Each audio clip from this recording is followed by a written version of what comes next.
Grand débat de cette émission Sens Public, c'est un débat qui est consacré au 12e jour de guerre en Ukraine. Alors c'est difficile évidemment de faire un point sur la situation exacte. Ce qu'on sait, c'est que les lignes de front ont peu évolué au cours des dernières 24 heures. La capitale Kiev reste encore pour combien de temps sous contrôle ukrainien, tout comme visiblement Kharkiv, tout comme visiblement Mariupol, malgré d'intenses bombardements russes.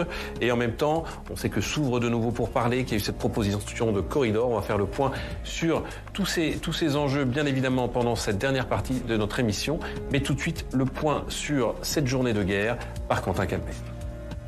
Ils sont des centaines à fuir les combats dans la région de Kiev. Ces civils fuient les bombardements au nord-ouest de la capitale ukrainienne, désormais presque encerclés par les troupes russes. Femmes, enfants, aînés, leur évacuation des points les plus chauds du conflit fait l'objet d'âpres négociations au 12e jour de la guerre en Ukraine.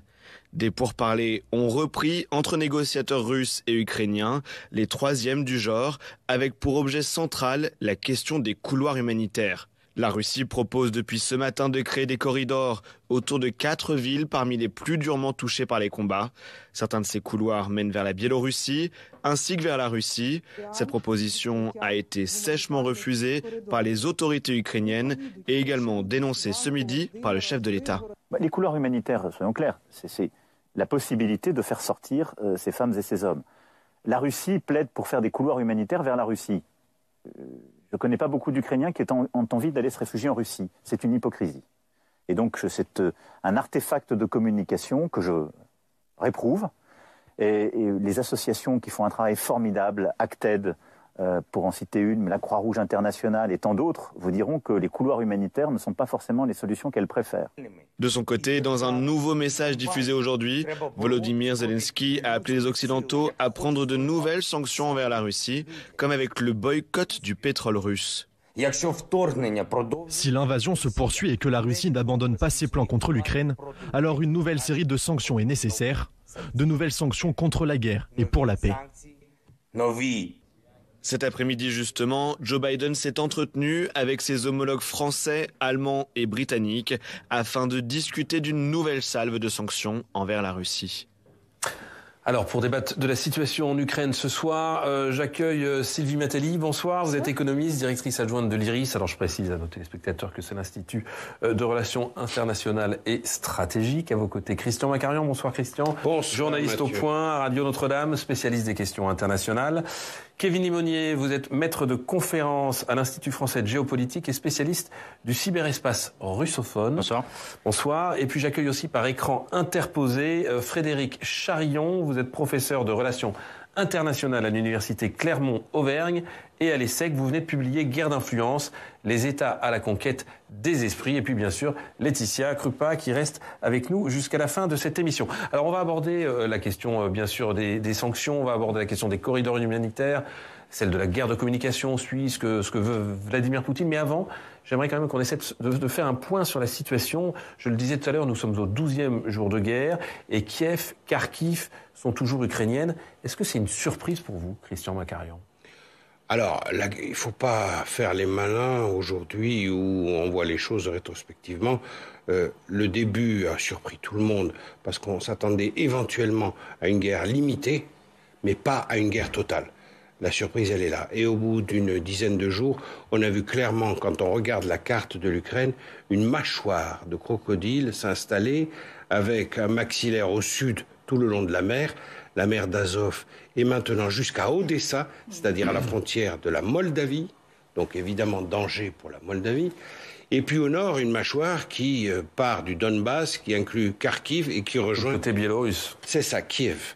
Donc on voit bien que toute la partie orientale, la rive orientale du fleuve Dniepr, est visée par les Russes, qui de temps en temps d'ailleurs font un bombardement à l'ouest, comme ils l'ont fait à Vinitsa, pour rappeler qu'ils peuvent frapper à tout moment. Donc c'est une guerre totale. Et de ce point de vue-là, la suite, malheureusement, si elle n'est pas prévisible, ne peut pas être vue de façon très optimiste du point de vue de l'intérêt des populations civiles et du point de vue de la souveraineté de l'État qui s'appelle l'Ukraine. Bien sûr. Frédéric Charillon, je m'adresse à vous par écran interposé, je le disais. Est-ce que pour vous, la Russie continue de sous-estimer l'Ukraine ou en tout cas la résistance des Ukrainiens ? En tout cas, il y a eu sans doute une résistance à laquelle la Russie ne s'attendait pas, et du coup, la Russie semble maintenant être lancée dans une fuite en avant. On a bien compris que Vladimir Poutine ne voulait pas, ne pouvait pas perdre ce pari. Ce pari s'annonce plus compliqué qu'il ne souhaitait. Alors, d'abord parce qu'effectivement, il y a cette résistance ukrainienne. Il a en tout cas très fortement ancré et institutionnalisé et répandu dans le monde une entité ukrainienne. Si le but de Vladimir Poutine était de dire l'Ukraine, ça n'existe pas, c'est pas un vrai pays, il est temps qu'elle revienne dans le giron russe, etc.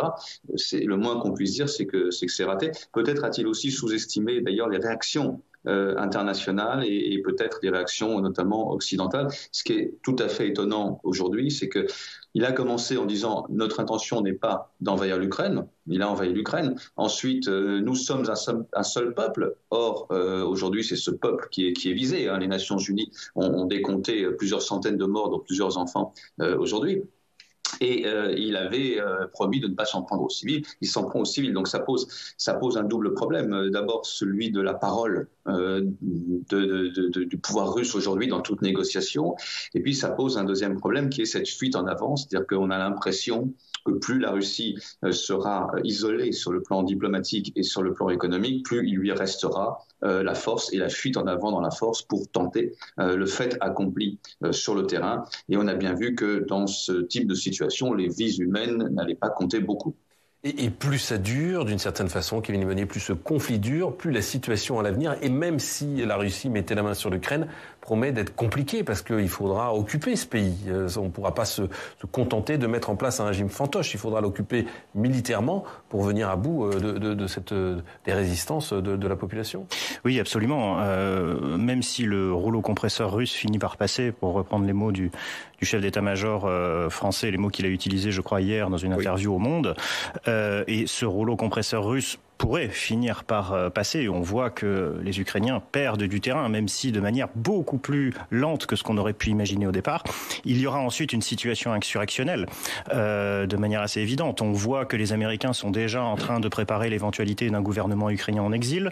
Il y a fort à parier qu'il y ait déjà des réflexions très avancées pour armer une résistance, armer une insurrection qui aura derrière elle, si j'ose dire, le poids économique, technologique de tout l'Occident.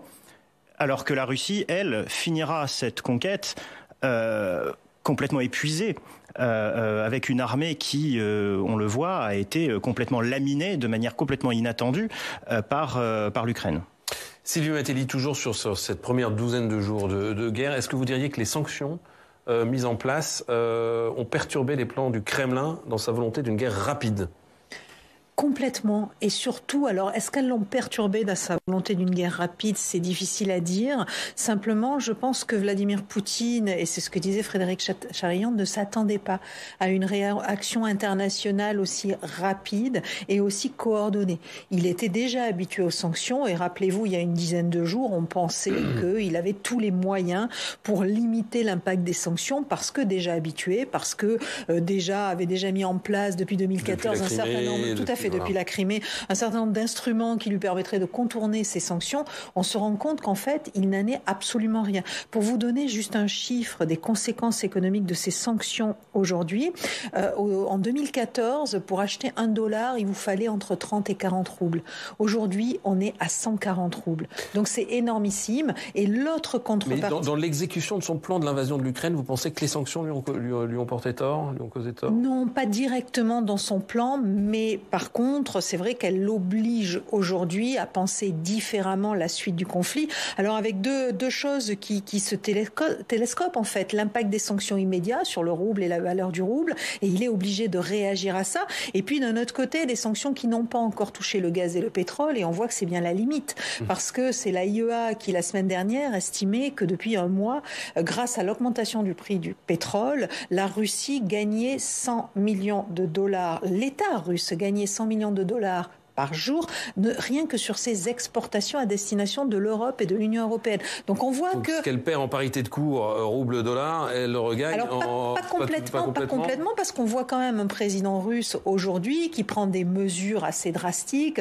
On l'a vu demander à ses entreprises de régler ses factures en roubles, ce qui veut dire de ne pas payer en fait, puisque le rouble ne vaut rien. Donc on s'aperçoit que ça pèse quand même. Et surtout, ce qui pèse encore plus, c'est au-delà de la coordination des États occidentaux, ce qui pèse encore plus pour les Russes, c'est que les acteurs privés, les entreprises se retirent massivement de Russie. Ça, c'est une grande première, anticipant des lendemains très très difficiles, et pas seulement pour des questions d'image de marque. On voit également que la Chine, bien que soutenant la Russie, est quand même assez regardante sur le soutien économique, parce que ça pourrait lui coûter très très cher. Christian Macarian, le président Zelensky a appelé aujourd'hui, de nouveau, j'allais dire, à ce qu'on sanctionne le gaz et le pétrole russe. Ça a une chance de voir le jour ou jamais ? Alors, il y a maintenant des études de plus en plus poussées qui sont faites, qui tendent à prouver qu'on peut imaginer une cessation de la dépendance par rapport au gaz. Il y aura une facture, bien sûr, élevée. Mais enfin, quand même, regardons ce qui s'est passé en une douzaine de jours. L'Allemagne a opéré un virage quand même spectaculaire sur ses fondamentaux de défense nationale, ce qui, au passage, n'aurait pas forcément pu se produire si Angela Merkel était encore là. Je pense que ça joue un rôle. La transition Olaf Scholz a joué un rôle, parce que Mme Merkel, qui, je rappelle, parlait russe, et il faut aussi rappeler que M. Poutine parle parfaitement allemand, elle avait une tendance quand même à ménager tout le temps la Russie. Là, l'Allemagne a franchi un cran. Mais pas sur la question du pétrole et du gaz. Olaf Scholz l'a répété cet après-midi, pardon, je vous coupe Christian, et puis vous nous répondez après. L'approvisionnement de l'Europe en énergie pour la production de chaleur, la mobilité, l'électricité et l'industrie ne peut pas être assuré autrement pour le moment. C'est signé du chancelier allemand. Pour le moment. Pour le moment. L'important, c'est pour le moment. Mais oui, parce que il y a beaucoup d'études qui sont faites et les industriels allemands sont en pointe là-dessus pour évidemment une transition rapide et autre chose. Regardez, déjà, l'approvisionnement par le Nord Stream 2, le deuxième gazoduc, est interrompu. Et si ça ne vient pas de la Russie, ça viendra d'où ? Il peut y avoir autre chose, et c'est un enjeu d'une redistribution géopolitique énorme. Il y a d'autres approvisionnements par le sud du Caucase, par exemple, mais aussi, bien sûr, le fameux gaz liquéfié américain. Tout ça pourrait être une très bonne affaire pour les États-Unis qui, étonnamment, restent quand même assez en retrait sur cette crise ukrainienne, soyons honnêtes, par rapport aux Européens qui sont très en avant. Il y a deux surprises, il n'y en a pas qu'une. La première surprise, c'est que les Européens sont étonnamment combatifs et réactifs. Parce que c'est aujourd'hui encore, l'Union européenne a décidé, même si c'est symbolique, d'ouvrir les négociations d'adhésion de l'Ukraine à l'Union européenne, de l'Ukraine, de la Moldavie et de la Géorgie. C'est évidemment symbolique, puisqu'il faudra un temps très long pour y parvenir, mais enfin, c'est quand même significatif. Et puis, la deuxième surprise, c'est que les États-Unis, évidemment, restent relativement en retrait par rapport à la gravité extrême de cette crise, alors même que les renseignements américains, depuis le début, étaient excellents, autant qu'ils étaient nuls et calamiteux sur l'Afghanistan et la retraite de Kaboul.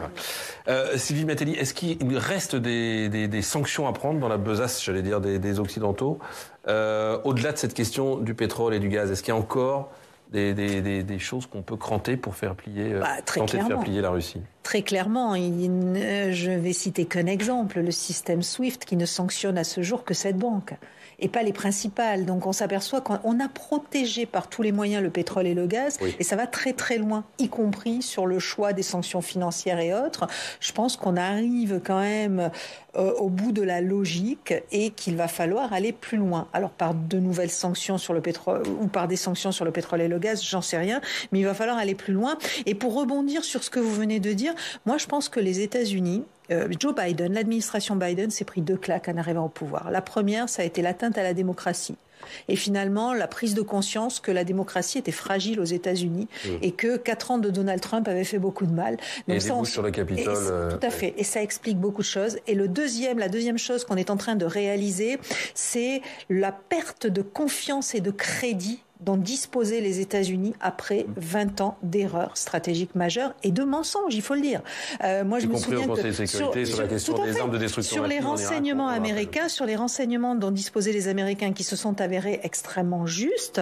Moi, je me souviens une semaine avant l'invasion de l'Ukraine par la Russie, le New York Times doutait de ces informations en disant vous nous avez déjà fait le coup en 2003. Oui. Donc on est dans une situation quand même très... Et c'est pour ça qu'ils laissent les Européens à la manœuvre, c'est plus prudent pour eux. Kevin Meunier, c'est votre avis aussi? Ils sont un peu démonétisés, les Américains?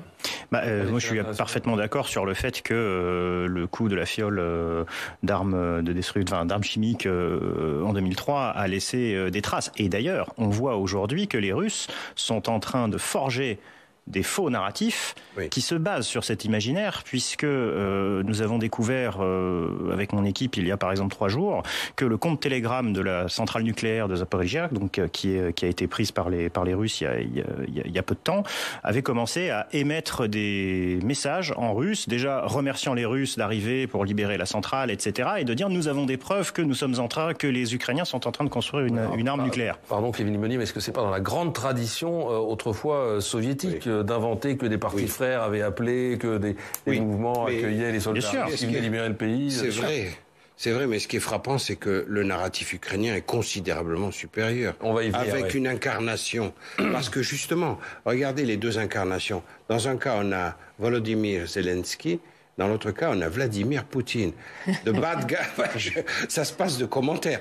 Donc, avec lequel des deux avez-vous le plus envie de dialoguer, franchement? Et Zelensky, à travers son implication personnelle, puisqu'encore une fois, tout le monde le sait, il risque sa peau, ni plus ni moins, a donné un visage et un langage à tout un peuple. Oui, mais moi je suis pas d'accord avec vous. En fait, j'avais exactement cette lecture pour être très honnête de la situation et de la guerre de communication et d'image, parce que c'est une guerre d'image. Et je pensais qu'effectivement Zelensky avait un atout et on y reviendra tout à l'heure. Mais c'est vrai qu'en fait il faut comprendre aussi comment est le monde, et il y a une étanchéité entre deux systèmes informationnels et communicationnels. Donc oui, c'est un héros pour les Occidentaux, mais très honnêtement pour les Russes, les Chinois, il y a toute une partie du monde. Les Indiens, je ne crois pas que Volodymyr Zelensky soit le héros de tous ces gens-là. Parce qu'il y a des réseaux sociaux notamment qui ont été coupés en Russie, on peut le rappeler, très récemment, Twitter, Facebook. Il y a cette loi sur la censure qui a été durcie, punissant jusqu'à 15 ans de prison, tout à leur attention, diffusion d'informations mensongères sur l'armée. Moi j'ai une question de béotien, comme le disait Laetitia, tout est un peu étanche, mais est-ce que c'est vraiment tenable en 2022 de pouvoir comme ça restreindre et censurer une information à l'échelle d'un pays continent? C'est une excellente question à laquelle je n'ai pas de réponse, mais ce qui est sûr, c'est qu'aujourd'hui, on voit que les gens dialoguant et passant de plus en plus de temps sur les réseaux sociaux, notamment pour s'informer, notamment pour dialoguer sur des plateformes centralisées, d'accord. Si les États commencent à contrôler, à réguler l'accès à ces plateformes, finalement, vous arrivez à créer des bulles informationnelles, alors qu'ils sont jamais totalement étanches. Parce qu'en fait, totalement étanches, ça voudrait dire que les Russes seraient capables de déconnecter leur Internet du reste du monde. Ce que font les Chinois?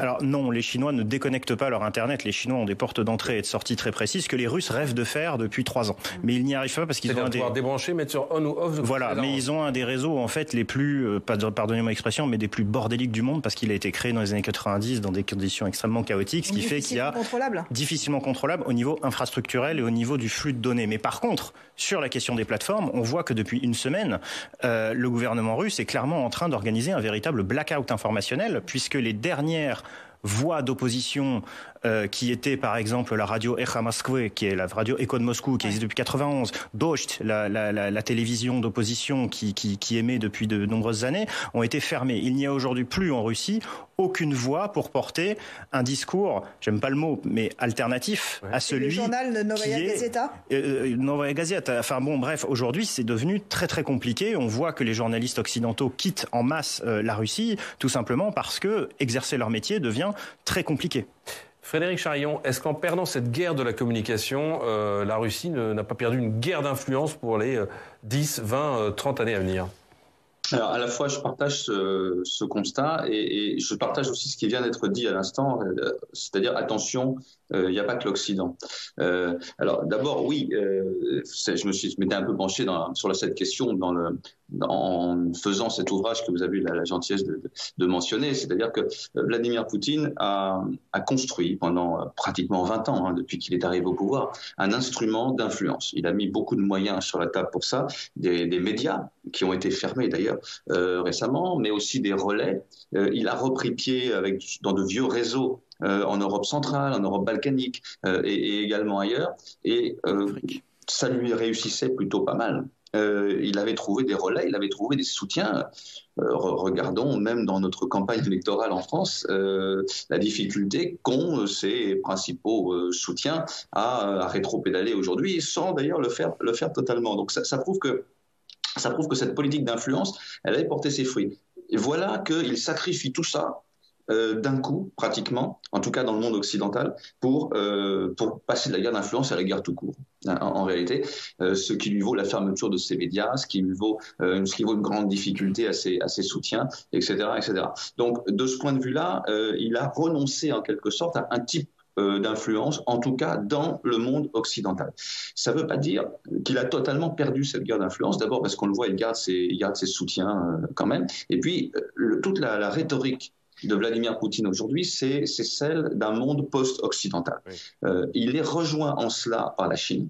Aujourd'hui, encore, le ministère chinois des Affaires étrangères a réitéré l'alliance avec la Russie. La Chine n'a pas condamné la Russie, elle s'est abstenue, ce qui est déjà une sorte d'entre-deux, mais elle a réitéré son alliance avec la Russie. Sans limite.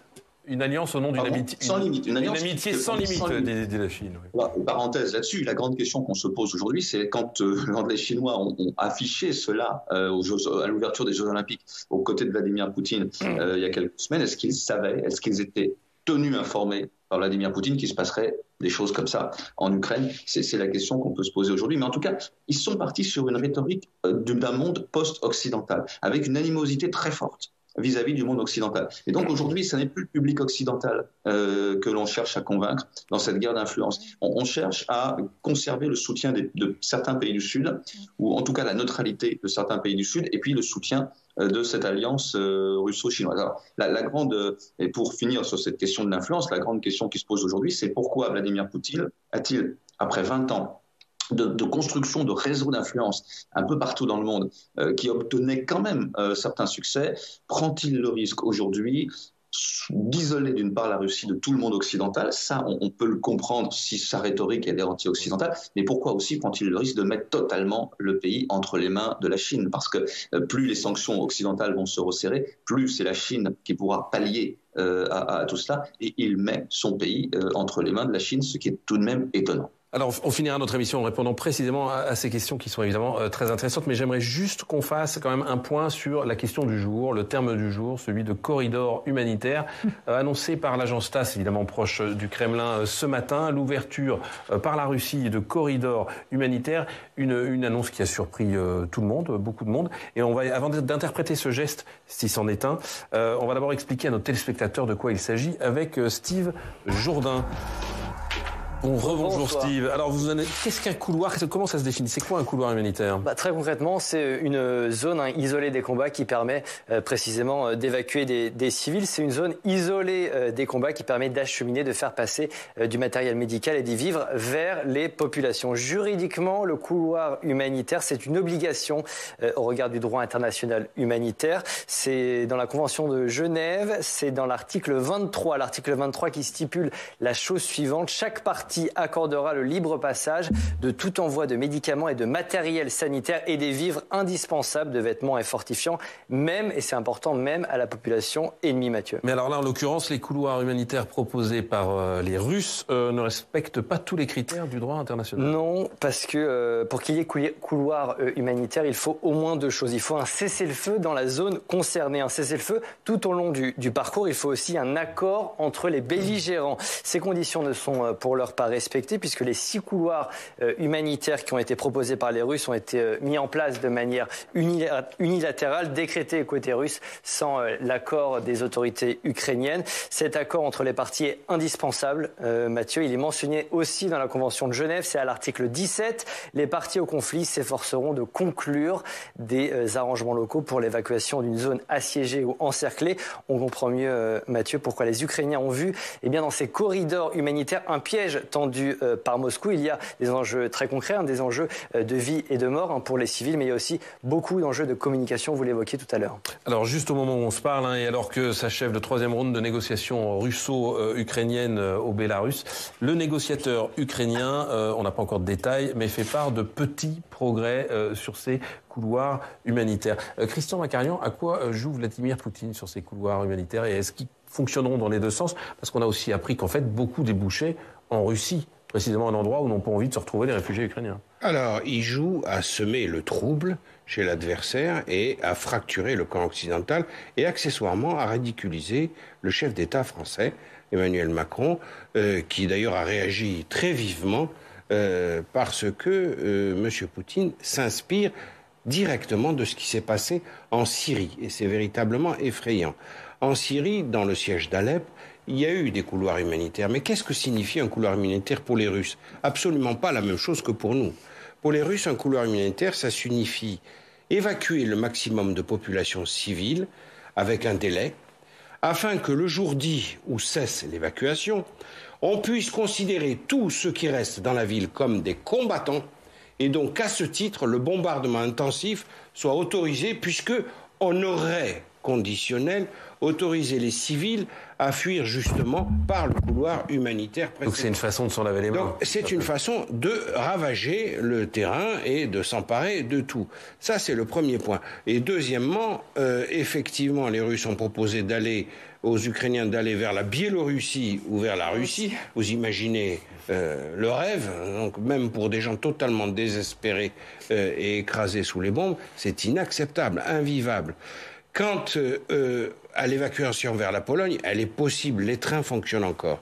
Il y a des services de bus, la Croix-Rouge est présente, l'Union européenne a mis des moyens, mais enfin, entre Kharkiv et Lviv, et de Lviv à la Pologne, ça fait quand même une sacrée distance. Donc, et on ne peut pas s'organiser cette implication. Il n'y a pas de couloir continu en zone de cessez-le-feu. Et là où le Kremlin a été, c'est là qu'on voit, si vous voulez, la signature de la méchanceté, c'est que le Kremlin a osé dire que c'était une proposition du président français que d'installer ces couloirs humanitaires-là qui allaient vers la Biélorussie et la Russie, ce qui évidemment est extrêmement blessant pour Emmanuel Macron, parce qu'il n'a absolument pas fait cette proposition. Laetitia, justement, vous êtes penchée là-dessus, sur ces problèmes de débriefing, j'allais dire, d'échange entre Vladimir Poutine et Emmanuel Macron. On se rend compte que finalement, la diplomatie est interconnectée et dépendante de la communication. C'est-à-dire que, par définition, la diplomatie doit être sue et donc on doit faire savoir et communiquer aux opinions publiques les positions des différents négociateurs. Et là, Vladimir Poutine, quand il dit et qu'il ment de façon éhontée en disant c'est Emmanuel Macron qui a eu cette idée, il a deux objectifs. Déjà, affaiblir l'opinion publique française, ça c'est une spécialité des Russes.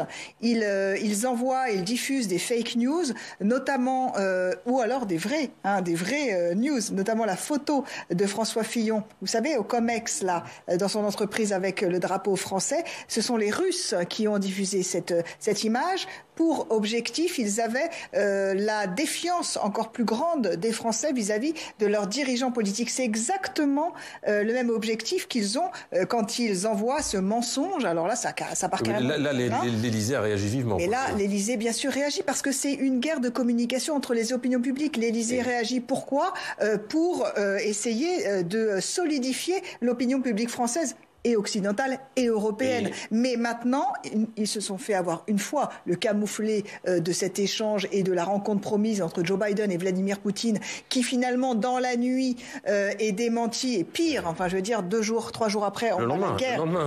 Oui, mais la guerre, c'est le jeudi. Oui. Enfin, vous voyez cet enchaînement, ça a été catastrophique pour l'image d'Emmanuel Macron. Donc maintenant, l'Élysée a bien compris. Ils solidifient à chaque fois, ils envoient un débriefing détaillé de toutes les conversations que le président français a avec Vladimir Poutine. Et nous, Français, finalement, nous nous rendons compte, mais bien tard, que nous sommes, comme je le disais tout à l'heure, dans deux systèmes totalement différents de communication et que les Russes sont emprisonnés dans une propagande, mais ça date pas d'hier, ça date pas de la guerre en Ukraine. Enfin, sous les soviétiques, oui, la propagande était folle.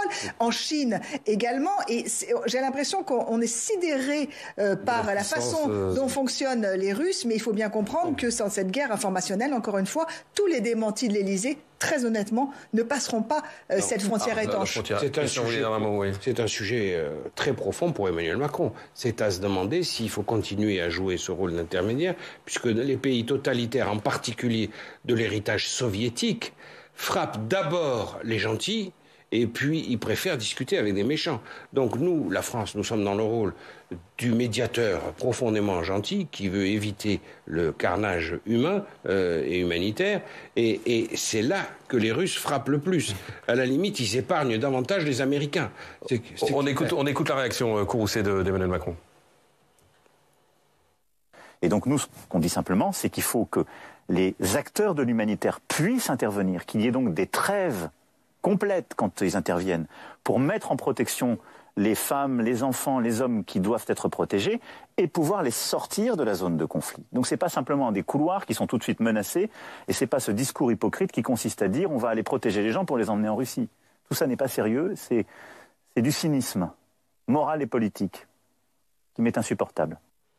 Frédéric Charillon, ça fait partie de cette guerre des communiqués, cette guerre des mots, ça fait partie de cette guerre d'influence que vous nous décriviez tout à l'heure? Oui, et puis ça veut dire, je souscris tout à fait à ce qui vient d'être dit également, par Laetitia Krupa et tous les autres, mais ça veut dire aussi d'autres choses. D'abord, ça veut dire que c'est une tradition aussi un peu des régimes autoritaires. On ne discute pas pour aboutir à un compromis ou à une solution, on discute pour gagner du temps, voilà, pour diviser l'adversaire. Il n'y a rien à attendre concrètement de ces couloirs humanitaires proposés par la Russie pour vous? Il faut essayer.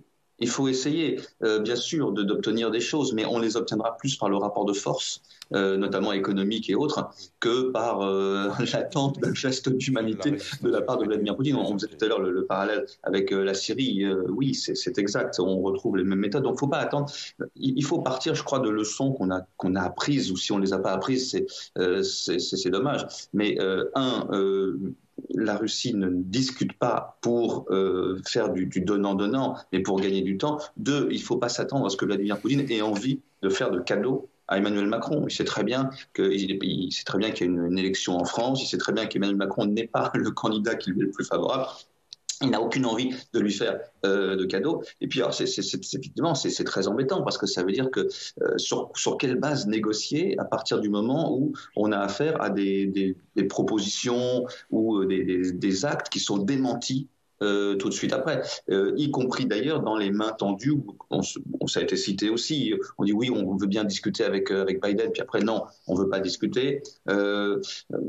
Là, aujourd'hui, il attribue des propos à Emmanuel Macron qu'il n'a pas tenus, donc c'est très difficile. Alors, on disait tout à l'heure, il veut diviser les Européens, oui, et juste aussi un mot là-dessus, là où ça va être très compliqué, c'est que nous ne sommes pas encore entrés dans le dur de la détermination des Européens. Pour le moment, les Européens ont fait ce qu'ils savent faire. C'est un petit peu méchant de dire ça, mais c'est-à-dire parler, annoncer et faire des promesses. Alors, très bien, il y a un réveil, il y a une évolution de la position allemande, tout ça est très bien, mais on est encore dans la phase la plus facile, c'est-à-dire celle de l'émotion, de la bonne volonté. Nous allons sanctionner, nous allons livrer des armes.